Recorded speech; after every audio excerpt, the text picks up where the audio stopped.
I became vegan in 2014, and it was for the animals. I saw a movie called Food Inc. and could only stomach half of it.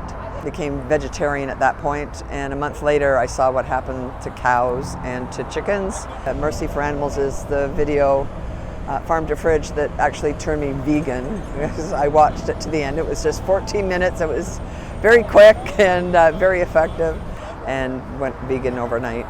Well, my family is a traditional English, British kind of family. We always meet at every meal. I only have a brother and a sister left in the family now, but unfortunately they are not vegan and don't really support veganism at all. They think animals are made for food. So it's a little disappointing, but I keep at it. I always bring vegan food to their place, or I just excuse myself when I can't cope with the corpse on the table. I lost most of my friends over that, yeah. Even the vegetarians, because they felt I was being judgmental. So I would say all of my friends right now are in the animal rights movement, and all are vegan.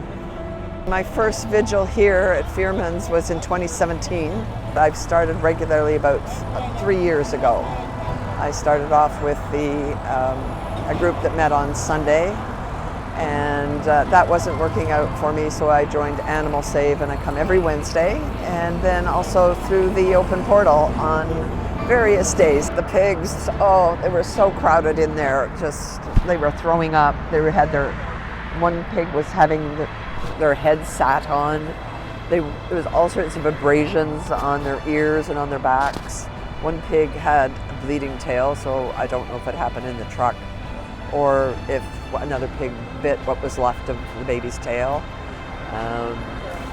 Two or three of them were fighting on the top. They're just in such close quarters, and they're being bounced around in traffic, and then the drivers here get somewhat triggered and they speed up or slam on their brakes. When you see the pigs, it's different from the cows. The pigs don't know exactly what's going on, but there's just varying. You can see that some of them have given up totally.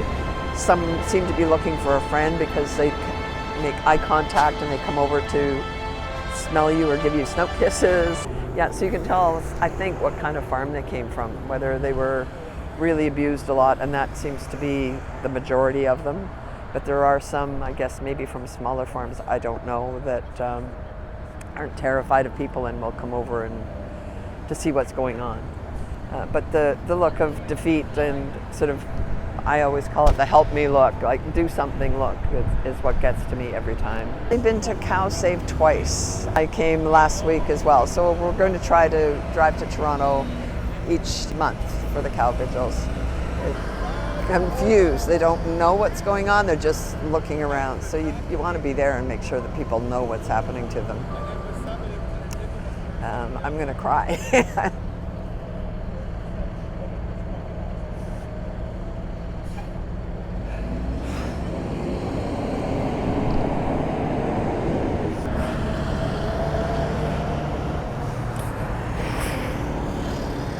All this time it still gets to me.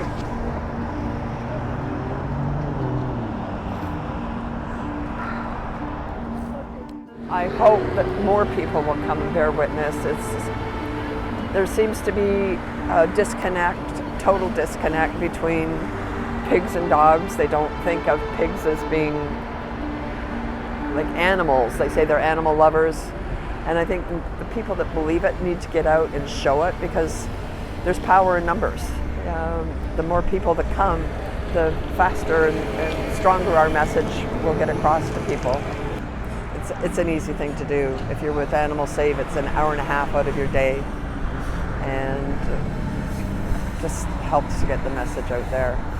I would love to meet some new vegans or some new activists. I think that the stronger the message and the more we shout it, the more likely it is that people will listen. I have hope that at some point, maybe not while I'm here, that we will see close to a vegan world, because that's the only way that the world's going to survive.